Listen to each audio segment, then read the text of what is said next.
기도는 어느 종교이든 중요한 하나의 종교 행위이기도 합니다. 이슬람교에서는 하루에 5번 반드시 기도를 하게 되는 샬라라는 것이 중요한 의무이며 이슬람 신앙의 5기둥, 그들의 신앙의 가장 중요한 5기둥 중 하나일 정도로 중요합니다. 그래서 그들은 반드시 메카를 향해서 특정한 자세를 취하며 그들은 반드시 기도해야 합니다. 불교의 경우에는 내면의 수련과 깨달음을 위해서 기도하게 되는데요. 기도의 여러 종류가 있는데 그 중에서도 우리가 잘 아는 것이 바로 염불이라고 알 수 있습니다. 관세음보살 또는 나무아미타불 등을 부르면서 자신의 마음을 부처님의 마음으로 채우는 것입니다. 힌두교는 베다 경전과 만트라를 암송하며 기도하고 우리가 또 잘 아는 요가와 함께 영적 수련 기도를 그들은 드린다고 합니다. 그 밖에도 무속신앙, 토속신앙의 경우에는 산과 바다 등에서 특정한 신들에게 그들은 늘 기도합니다. 저의 기억도 어렸을 때요. 저는 바다에 살다 보니까 바다에 가면 꼭 한 분씩은 그런 분들이 있었던 것 같습니다. 바다를 바라보고 초를 키우고 거기에 이제 제사상을 차려놓고 거기서 기도를 하는 분들이 많이 보였던 것 같습니다. 그리고 예전에 산기도를 하러 산에 올라가다 보면 꼭 산에서 만나게 되는 그러한 꽹과리를 두드리면서 그러면 이제 우리는 질세라 주여를 더 힘차게 외치며 이렇게 기도했던 기억들도 있습니다. 네, 하지만 무엇보다도 우리 기독교만큼이나 기도를 중요하게 여기는 종교가 없을 정도입니다. 왜냐하면 바로 기도는 하나님과의 대화이기 때문입니다. 그리고 성경에서는 우리에게 쉬지 말고 기도하라 라고 말하고 있는 것만큼 기도는 너무나도 중요한 것입니다. 그 기도는 개인적인 기도와 더불어 공동체와 함께 기도하기도 하고 기도의 형태도 매우 다양하죠. 또한 특별히 한국교회에서는 이 기도를 무엇보다도 강조하고 있는데 이것은 새벽 기도, 또 금요 기도회, 또는 밤을 새면서 기도하는 철야 기도, 아니면 순서를 정해놓고 기도하는 릴레이 기도, 또는 어떤 기도 모임, 이런 기도 모임, 저런 기도 모임, 참 기도가 많이 있습니다. 뿐만 아니라 미국 장로교 예배 예식서에 표기된 한국교회 기도 방식이 있습니다. 그것은 영어로 하면 통성 프레이어입니다. 통성. 말 그대로 우리가 통성 기도라고 하는 것이 미국 장로교 예배 예식서에 한국 말을 그대로 영어로 옮겨서 통성 프레이어라고 이렇게 써놓기도 합니다. 그만큼 다른 말로 대체 불가능한 독특한 한국 교회만의 기도의 형식입니다. 우리는 그만큼 기도를 매우 중요하게 생각하면서 또 한편으로는 이 기도를 잘못하게 될 때도 있더라는 것입니다.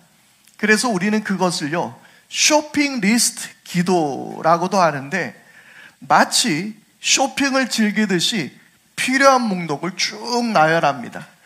오늘 마트에 가면 이거 사야지, 저거 사야지, 내가 필요한 건 이것, 저것 이렇게 써놓는 것처럼 마치 기도의 제목을 그렇게 생각할 때가 있더라는 것이죠. 쇼핑을 즐기듯이 필요한 목록을 쭉 나열한 기도를 말하고 있는 것이죠. 과연 그러면 하나님께서는 우리의 기도를 다 들으실 뿐만 아니라 또 다 응답해 주셔야만 하는 것일까요? 예전에도 여러분들과 한번 나누었던 브루스 올마이티라는 영화가 있습니다. 그 영화에서는 주인공인 브루스가 어느 날 하나님과의 같은 능력을 가지게 되는 이야기인데요. 그러다 보니까 그에게 맡겨진 과제가 하나 있었습니다. 바로 사람들의 기도를 들어주는 것이었습니다. 처음에는 관심을 기울여서 일을 처리하다가 나중에는 귀찮아서 모든 기도에 오케이 사인을 내립니다. 그랬더니 전 세계에 폭동이 일어납니다. 일본에서는 엄청난 재난으로 인명피해가 일어나는가 하면 로또 당첨자가 무려 수십만 명이 되는 바람에 당첨금이 17달러가 되는 일이 일어나기도 하는 것이죠. 우리나라의 모든 그리스도인들이 하나님 앞에 우리가 로또의 당첨을 위하여 기도한다고 해서 하나님께서 모든 그 기도를 응답해 주신다면 우리도 아마 로또 당첨금이 10,000원이지 않을까, 그런 생각도 해보게 됩니다. 여러분은 기도가 다 응답되었던 것이 여러분들에게 복이었을까요? 일제강점기 우리 민족의 혼을 깨웠던 김교신 선생님이 계셨습니다. 그분은 성서조선이라는 책을 발간해서 성서 위에 조선을 세우기를 바랐던 그런 지도자이셨습니다. 그분이 한 해를 마무리하고 새해를 맞이하는 기도를 하던 중 그분은 이런 기도를 드립니다. 하나님, 지난 1년 동안 기도 응답하심을 감사드립니다. 더욱더 감사한 것은 저의 기도를 기각해 주신 것을 감사를 드립니다. 라고 기도했습니다. 여러분, 우리는 우리들의 기도를 들으시고 그 기도를 이루어 주신 것에 대해서 우리는 감사하기도 하지만 때로는 우리의 기도를 기각하신 것, 거절하신 것으로도 우리를 지키시고 우리의 기도를 들으신다라는 사실을 우리는 깨달아야 하는 것입니다. 자녀를 키워본 분이라면 누구든지 알 수 있습니다. 자녀가 무언가를 요구할 때에 그 요구를 다 들어주는 것이 오히려 그 아이에게 더 위험하게 할 일이 될 수도 있다는 걸 알게 됩니다. 하나님께서는 늘 사랑으로 우리의 기도를 들으신다는 것을 기억하고 하나님은 단 한 번도 우리의 기도에 응답하시지 않은 적이 없다라는 것을 반드시 깨달아 알 수 있기를 바랍니다. 아이들은 그래서 투덜거리죠. 왜 엄마는 이걸 못하게 할까? 왜 아빠는 이걸 못 만지게 하는 것일까?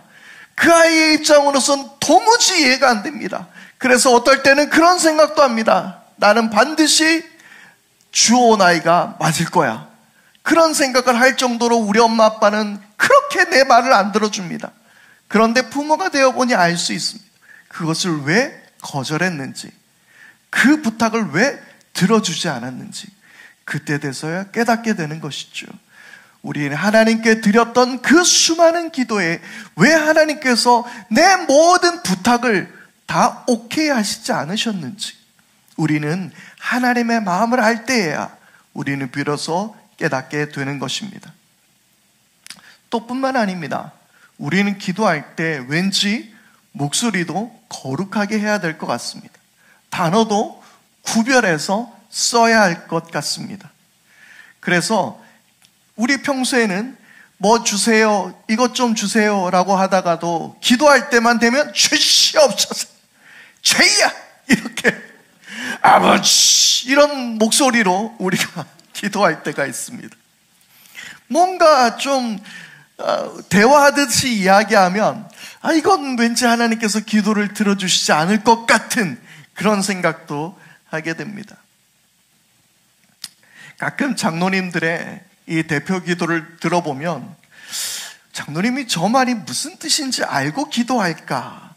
천지를 지으시고 전지전능하시옵고 지존하신 우리 하나님 아버지, 전지전능, 지존 이런 단어들에 대해서 어떻게 알고 있을까? 뭐 그런 생각을 해볼 때도 있습니다. 재미있는 이야기가 있습니다. 어떤 사람이 물에 빠져 죽게 되었습니다. 그러자 그는 하나님께 살려달라고 간절히 애원하며 기도했습니다. 그런데 그 사람은 결국 익사하고 말았습니다. 그래서 하늘나라에 가서 하나님께 왜 제 기도를 들으시지 않으셨냐고 하나님께 여쭈었습니다. 그러자 하나님은 이렇게 말씀하셨습니다. 그게 너였니? 처음 듣는 목소리여서 난 모르는 사람인 줄 알았다. 맨날 기도할 때 주여 이렇게 기도하다 보니까 하나님 살려주세요 이 목소리는 하나님이 이 목소리는 처음 듣는 사람인데 라고 생각했던 우스갯 이야기가 있습니다.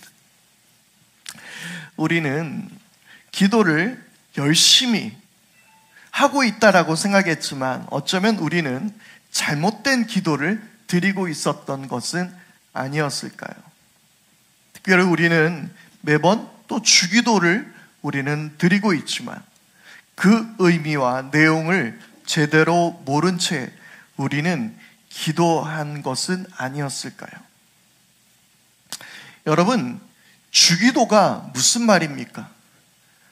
누군가는 이런 이야기를 하는 거예요. 주기도, 죽이기도 하고 살리기도 하는 기도. 아니면 하나님께 구하는 기도이니 하나님께서 복 주기 하는 주기도 하는 기도가 주기도가 아닐까. 웃으라고 한 이야기인데 반응이 없네요. 그런 기도가 아닌가라는 생각을 해보게 됩니다. 말 그대로 주기도는 주님의 기도입니다. 예수님의 기도입니다. 가장 완전한 기도이며 또한 우리가 반드시 해야 하는 기도의 내용이 담겨 있는 기도입니다. 그래서 우리는 예배 때마다 주님께서 가르쳐 주신 주님의 기도를 드리는 것이죠. 이것은 신비한 기도, 어떤 능력이 있는 기도가 아닙니다. 예전에 어떤 목사님은 주기도를 100번 외우면 방언을 받게 된다고 했는데 이것은 주기도의 진정한 의미를 몰라도 한참 모르고 하는 이야기입니다. 그래서 그런 이야기를 하지 않습니까? 주기도문에서 중간에 기도만 빼면 뭐가 된다고요? 주문이 되는 것입니다. 주님의 기도는 주기도인 것이지 이것은 주문이 아닙니다. 주님께서 가르쳐 주신 기도는 주문처럼 외우는 기도가 아니란 말입니다. 그래서 누가복음에 보면 예수님의 제자들이 예수님께 기도를 가르쳐 달라라고 말합니다. 누가복음 11장 1절의 말씀인데요. 예수께서 어떤 곳에서 기도하고 계셨는데 기도를 마치셨을 때에 그의 제자들 가운데 한 사람이 그에게 말하였다. 주님, 요한이 자기 제자들에게 기도하는 것을 가르쳐 준 것과 같이 우리에게도 그것을 가르쳐 주십시오. 그리고 마태복음 6장 9절에서는 너희는 이렇게 기도하라 라고 말씀하시는데 이렇게 기도하라 라는 이 말씀은 기도의 방법을 말씀하시는 것입니다. 그러니까 이 말씀은 이러한 방식으로 너희가 어떻게 기도해야 하는지를 이런 형식을 따라서 이렇게 번역할 수 있는 말입니다. 그래서 주기도를 우리가 하게 될 때에 토시를 틀리면 안 됩니까? 여러분, 마태복음과 누가복음의 주기도가 서로 다릅니다. 새번역과 개역 한글 그리고 개역 개정이 다 다릅니다. 성경 말씀에 기록되어 있는 주님의 기도와 우리가 매주 하게 되는 그러한 주기도는 기도의 번역 차이가 있습니다. 중요한 것은 토시 한 자 틀리지 말고 외워야 하는 어떤 종교의 형식 논리로 우리가 주기도문을 바라보는 것이 아니라 이 기도문도 중요하지만 주님께서는 우리에게 어떻게 기도해야 하는지를 알려주시는 것입니다. 그러면 당시에 세례 요한 역시 그의 제자들에게 그들만이 할 수 있는 그들만의 기도를 가르쳐주고 있었다는 걸 알 수 있습니다. 예수님 당시에 유대인들은 항상 했던 기도가 있었습니다. 카디시라는 좀 짧은 형태의 기도이고요.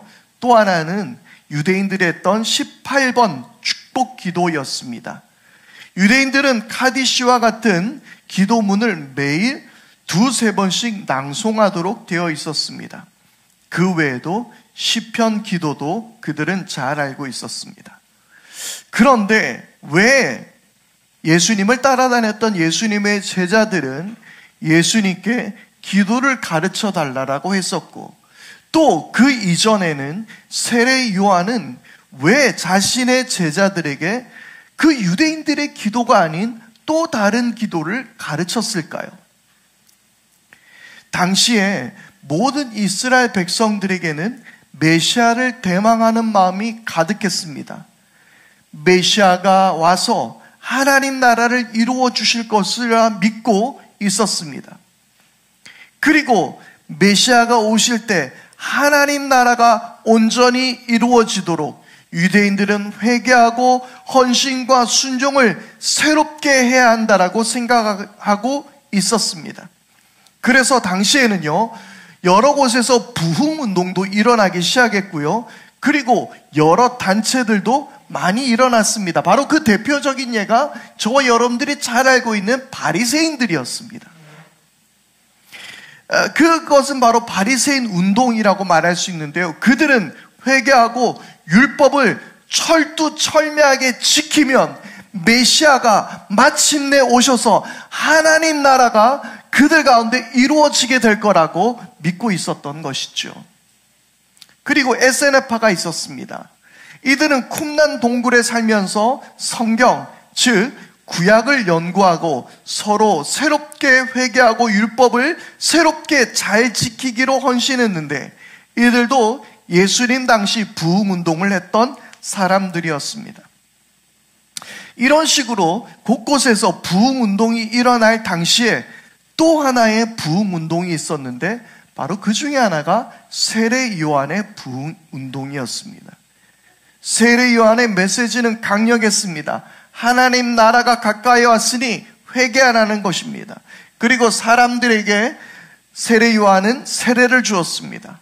회개를 하고 옛 죄를 다 씻어버리라는 것이지요. 거듭나라는 것이었습니다. 이러한 부흥운동을 하는 사람들은 자신들의 어떤 신학적인 이해와 소망 등을 담아서 그들만의 기도가 필요했던 것입니다. 각 단체들이 가지고 있었던 이상, 소망, 그들의 사명 등을 압축적으로 반영하는 기도들이 있었다라는 거예요. 그리고 그런 것들이 바로 당시에 유대인들이 했던 카디시 기도나 18번 축복 기도로 나타났던 것입니다. 그래서 세례 요한도 자기의 사명, 그리고 어떤 신학, 소망을 표현하는 기도문을 자신의 제자들에게 가르쳐 주었고, 그렇게 함께 그들은 기도했던 것입니다.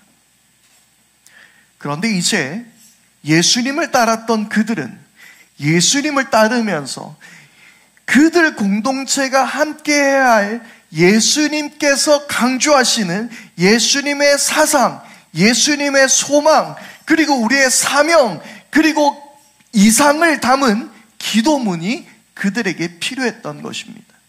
그래서 예수님께 기도문을 알려달라고 이야기했던 것이죠. 그리고 예수님, 바로 그들이 그렇게 기다렸던 메시아가 이제 그들 가운데 오셨고, 하나님 나라가 그들 가운데 시작되었고, 예수님께서는 이제 너희가 해야 할 기도는 이것이다 라고 말씀하시면서 가르쳐 주신 기도가 바로 오늘 저와 여러분들이 고백하는 주기도문이라는 것입니다. 그러므로 이 기도에서 가장 잘 나타나 있는 것이 무엇입니까? 바로 어떤 공동체만이 가지고 있었던 사명, 소망, 이상, 바로 그것이 기도문에 있었다면, 바로 예수님을 따르는 공동체 그 정체성이 바로 주님의 기도 안에 잘 녹아져 있는 것입니다.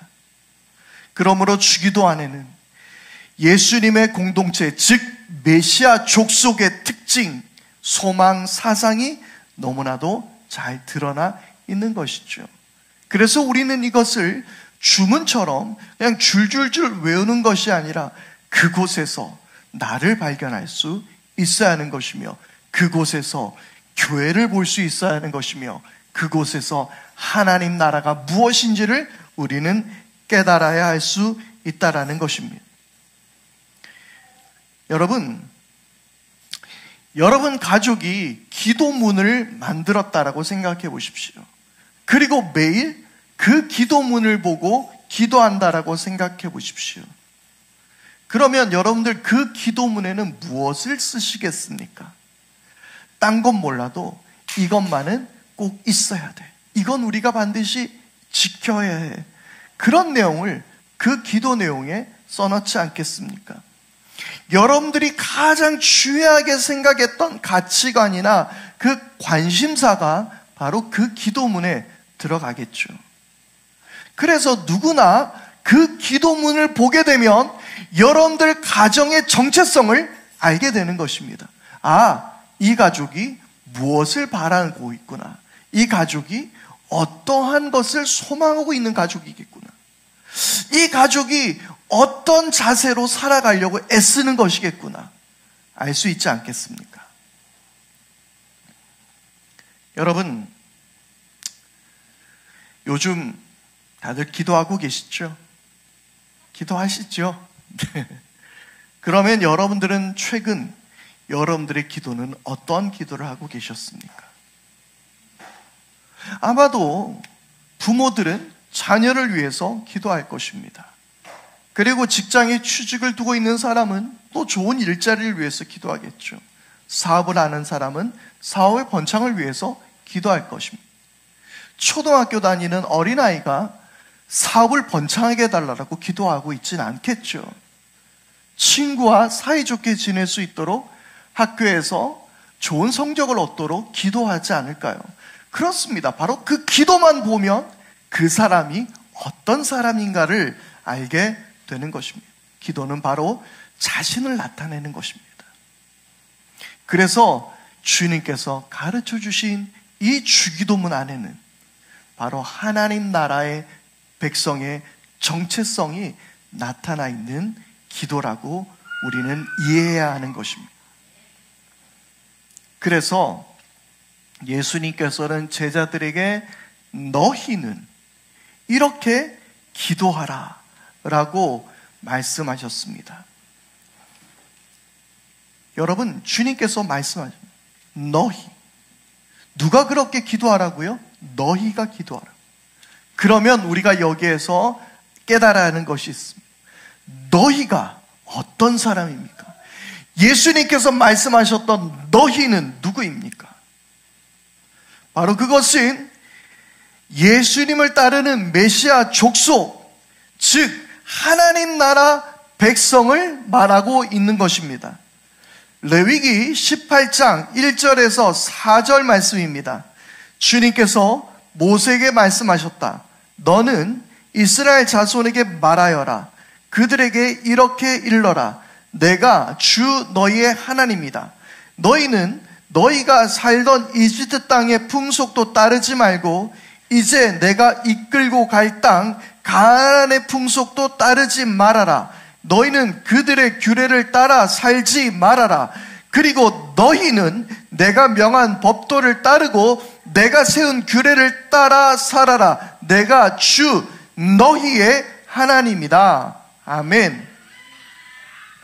하나님께서는 이스라엘 백성들을 이집트 땅에서 부르셔서 하나님의 백성으로 삼으셨습니다. 그리고 이스라엘 백성들이 가나안 땅에 들어가기 전에 하나님께서는 그들에게 요구하시는 것이었습니다. 말씀에 보면 반복되는 단어가 있습니다. 그것은 따르다라는 말입니다. 풍속에 따르지 말며 가나안의 풍속을 따르지도 말아라. 그리고 하나님의 법도를 따르라라고 말씀하고 있는 것입니다. 우리는 무언가를 따라 사는 존재들입니다. 교육을 통해서든지 아니면 사회적으로 의식적으로든 무의식적으로든 무언가를 따르게 됩니다.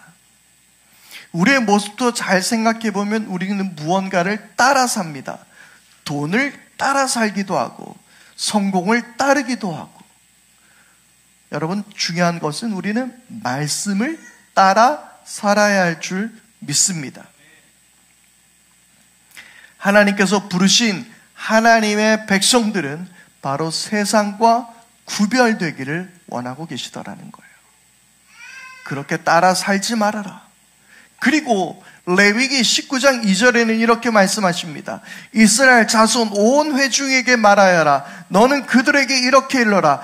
너희의 하나님인 나 주가 거룩하니 너희도 거룩해야 한다. 아멘. 거룩하다라는 말이 무엇입니까? 바로 구별되었다라는 말입니다. 주님께서 너희는 이라고 이야기하고 계실 때 이 너희는 세상에 따라 살지 않고 구별되어 사는 바로 우리들을 향한 하나님의 말씀, 예수님의 말씀이라는 사실입니다. 여러분, 이스라엘에는요, 왕이 없었습니다. 왜 왕이 없었을까요? 하나님이 이스라엘의 왕이 되셨기 때문에 그렇습니다. 원래 이스라엘에는 왕이 있었어요. 바로 그 왕은 하나님이셨습니다. 그런데 이스라엘 백성들은 무엇을 요구하고 있습니까? 왕을 요구하고 있더라는 거예요. 사무엘상 8장 4절에서 5절 말씀을 보면요, 이스라엘 모든 장로가 모여서 라마로 사무엘을 찾아갔다. 그들이 사무엘에게 말하였다. 보십시오. 어른께서는 늙으셨고 아드님들은 어른께서 걸어오신 그 길을 따라 살지 않았습니다. 그러므로 이제 모든 이방 나라들처럼 우리에게 왕을 세워주셔서 왕이 우리를 다스리게 하여 주십시오. 이스라엘 백성들은 모든 나라와 같이 모든 이방 나라들처럼 우리에게도 왕을 세워달라고 말하고 있습니다. 하나님은 너희는 이방 사람들처럼 따라 살지 말라라고 말씀하셨는데 그들은 이방 나라 사람들처럼 우리에게도 왕을 세워달라, 다른 문화들을 따라서 우리도 왕을 세워달라라고 말하고 있는 것이죠. 구별되기를 포기한 것입니다. 결국 이 이스라엘 백성들을 향한 하나님의 평가는 이렇습니다. 사무엘상 8장 7절 말씀입니다. 주님께서 사무엘에게 말씀하셨다. 백성이 너에게 한 말을 다 들어주어라. 그들이 너를 버린 것이 아니라 나를 버려서 자기들의 왕이 되지 못하게 한 것이다. 이스라엘 백성들이 원했던 것은 구별된 삶이 아니라 세상 사람들처럼 그렇게 살기를 원했던 것입니다.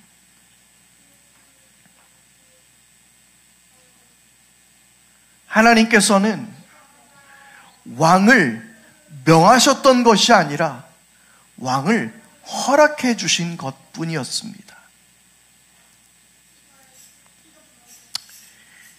여러분, 결국 이스라엘 백성들의 반역은 그들을 멸망으로 이끌게 되었습니다. 에스겔서 5장 7절에서 9절 말씀입니다. 그러므로 나 주 하나님이 이렇게 말한다. 너희는 너희를 둘러있는 이방 사람들보다 더 거스르는 사람이 되어서 내 율례를 따르지 않고 내 규례도 지키지 않고 심지어는 너희를 둘러있는 이방 사람들이 지키는 규례를 따라 살지도 않았다. 그러므로 나 주 하나님이 이렇게 말한다. 내가 친히 너희를 대적하겠다. 그리고 이방 사람이 보는 앞에서 내가 너희 가운데 벌을 내리겠다. 너에게 온갖 역겨운 일들 때문에 전에도 없었고 앞으로도 다시는 없을 그런 일을 내가 너희 가운데서 일으키겠다. 주님 뭐라고 말씀하셨습니까? 너희는 너희를 둘러있는 이방 사람들보다 더 거스르는 사람이 되었어요. 내 율례, 내 규례를 따르지도 지키지도 않고 너희를 둘러있는 이방 사람들이 지키는 규례를 따라 살지도 않았다라고 말하고 있는 거예요. 구별된 삶을 살지도 않을 뿐더러 세상 사람들이 사는 만큼도 살지 않았다라는 거예요. 여러분, 지금 한국교회를 던지고 계시는 하나님의 음성이 아닐까요?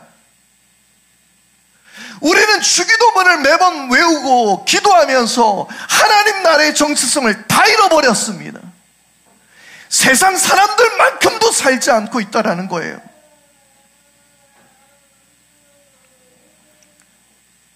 그러나 하나님께서는 메시아가 오면 이 모든 심판을 거두시고 자비로 이스라엘 백성을 구원하시겠다라고 또한 선지자를 통해서 약속해 주셨습니다. 그리고 예수님이 오셨고 그 예수님을 통해서 위대한 말씀이 선언되었습니다. 회개하여라, 하늘나라가 가까이 왔다. 아멘. 하나님 나라를 선포하시며 하나님께서 말씀하신 그날이 이제 이르렀다라고 말씀하셨던 것이죠. 그리고 예수님께서는 이제 다시 그분의 백성을 회복시키는 것입니다. 예수님은 이제 너희는이라고 부르고 계십니다. 이 너희는이 이제 누구입니까? 이스라엘 백성입니까? 유대인입니까? 아닙니다. 이제 새롭게 시작된 하나님 나라의 그 백성, 그 산상수훈의 말씀 가운데서 하나님 나라의 백성이 어떠함을 가르쳐 주셨던 바로 그 백성, 하나님 나라의 백성을 부르고 회복시키시는 일을 예수님께서 하실 것입니다. 예수님께서는 그래서 회개하여라, 하나님 나라가 가까웠다라는 말씀을 하신 이후에 산상수훈의 말씀을 선포하시면서 하나님 나라를 전하신 것입니다. 말씀드렸던 대로 팔복의 말씀은 곧 하나님 나라 백성의 삶의 방식입니다. 그래서 우리에게 너희는 소금과 빛이다라고 말씀하고 있는 거예요. 그리고 원수를 사랑하라라고 말하고 있는 것입니다. 예수님께서 말씀하셨던 너희가 누구입니까? 세상과 구별된 하나님 나라의 백성, 세상의 식을 따르지 않고 하나님의 방법을 대로 살아가는 바로 메시아 족속인 줄 믿습니다. 그래서 우리가 오늘 읽었던 이 주기도문이 기록된 6장의 말씀 앞에 앞서서 5장 말씀은 이렇게 마무리를 하고 있습니다. 마태복음 5장 48절입니다. 그러므로 하늘에 계신 너희 아버지께서 완전하신 것 같이 너희도 완전하여라. 그런 후에 기도의 방법을 말씀하시며 이 주님의 기도를 제자들에게 가르쳐 주신 거예요. 여러분, 주기도문은, 주님께서 가르쳐 주신 이 기도는 주문이 아닙니다. 그저 목사님 계시지 않을 때, 우리 목사님도 안 계시니까 오늘은 우리 주기도문으로 예배를 마치겠습니다 하는 그런 예배의 형식이 아닙니다. 축도 대신 하는 형식적인 기도가 아닙니다. 제가 예배 때마다 그리고 기도회 때마다 늘 주기도문으로 예배를 마칩니다. 그것은 혹여나 잘못된 우리의 생각, 혹여나 잘못된 우리들의 기도, 그 모든 것들을 정리하는 완전한 기도로 예배를 마치는 것입니다. 잘못되어진 혹시 설교가 있다면 주기도문을 통하여서 우리의 정체성을 다시 깨닫게 되는 것입니다. 그렇게 우리는 기도하는 것입니다. 그래서 주기도는 우리가 누구인지를 보여주고 있는 것입니다.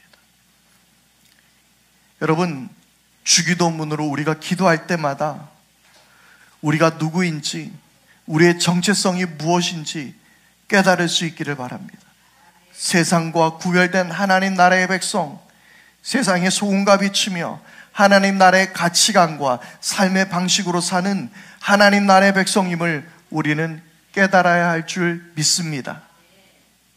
여러분, 오늘 우리는 이 주기도문을 통하여서 다시 한번 우리의 삶을 들여다봅니다.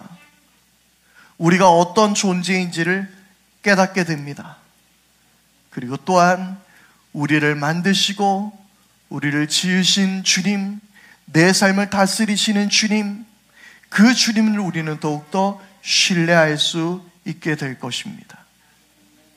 여러분, 오늘 말씀을 마무리하면서 우리 오늘 이 찬양으로 우리의 모습을 다시 한번 기억하며 새겨보았으면 좋겠습니다.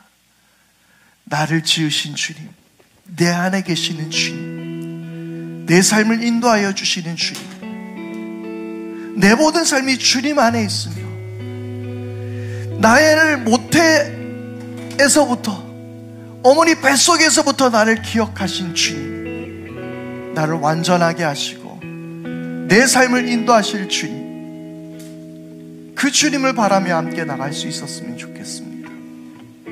주님의 기도는 우리가 어떤 사람인지 깨닫게 됨과 동시에 내가 주님께 속해 있는 사람이라는 것을, 주님은 나를 결코 포기하지 아니하고 나의 기도를 때로는 기각시키기도 하시지만 반드시 좋은 것으로 인도하여 주실 주님을 우리는 믿고 신뢰할 수 있는 것입니다. 내 수많은 기도에 응답하셨던 주님이시지만, 그러나 수많은 기도를 거절하셨던 주님, 그러나 주기도문을 통하여서 나는 하나님 나라의 백성임을 깨닫고 주님을 신뢰하며 살아갈 수 있게 되는 것이죠.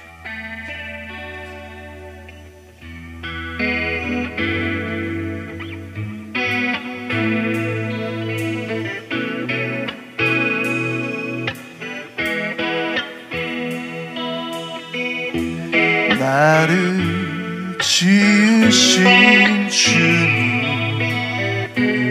내 안에 계셔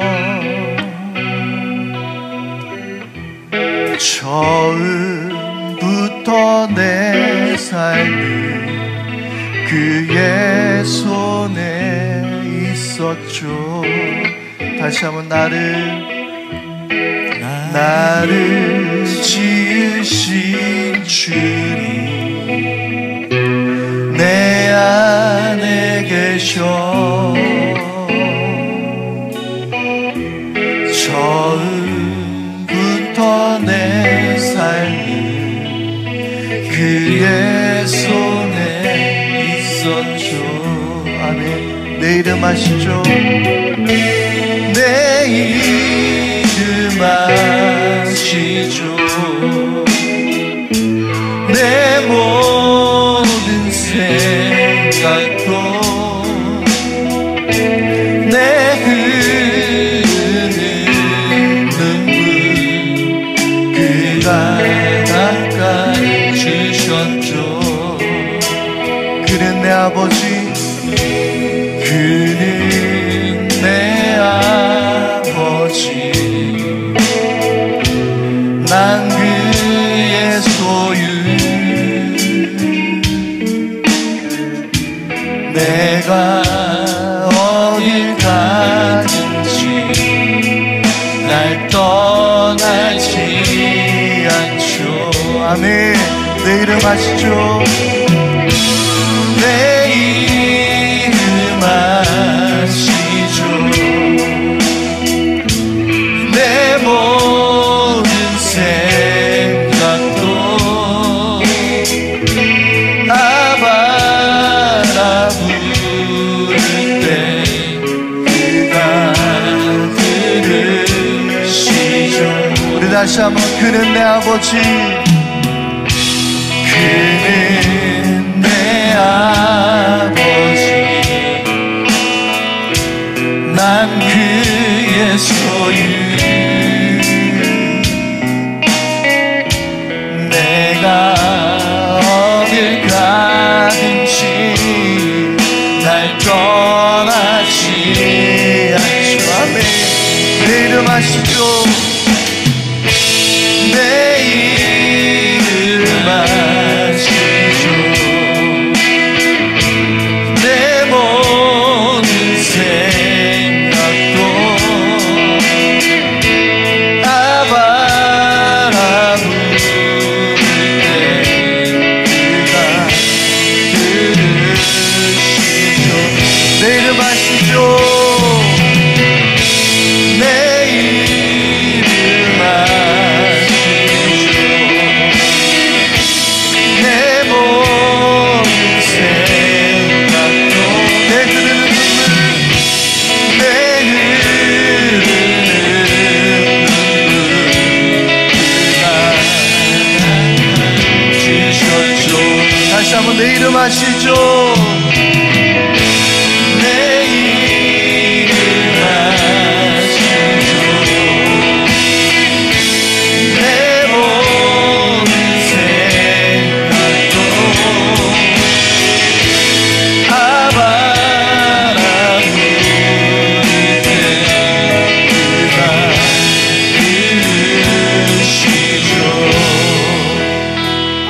다시 한번 내 이름 아시죠?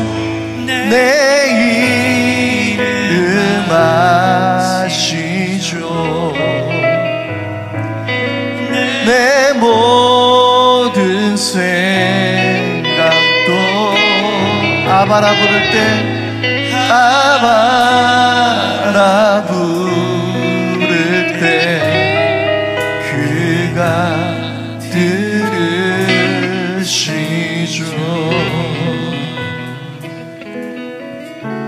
여러분, 그래서 주기도문에서 그 첫 시작을 하늘에 계신 우리 아버지라고 우리는 그렇게 고백합니다. 그분은 우리의 아버지입니다. 우리는 그분의 소유입니다.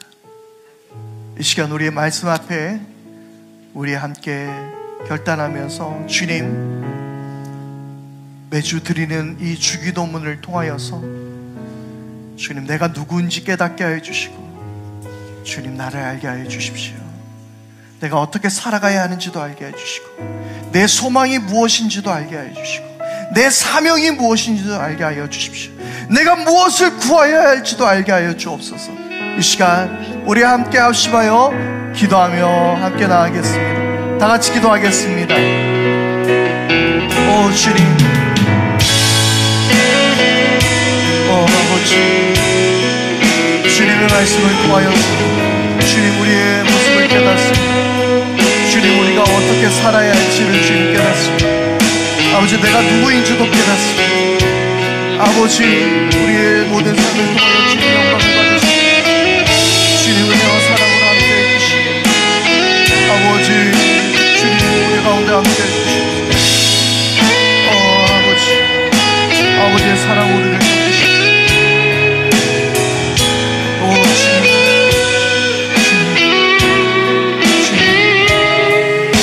아버지, 마음을 다하여 주님께 주여, 이 기도가 우리 가운데 무엇을 가르쳐주시고 내가 무엇을 구하여야 할지, 내가 무엇을 소망해야 할지, 내가 무엇을 꿈꿔야 할지 알게 하여 주시고 주님 따라 살아가 주의 말씀 앞에 서 있는 우리 모두가 되게 하여 주시고 주님 은혜와 사랑으로 우리 함께 해주시고 주님 은혜를 풀어주시고 주님 역사해 주시고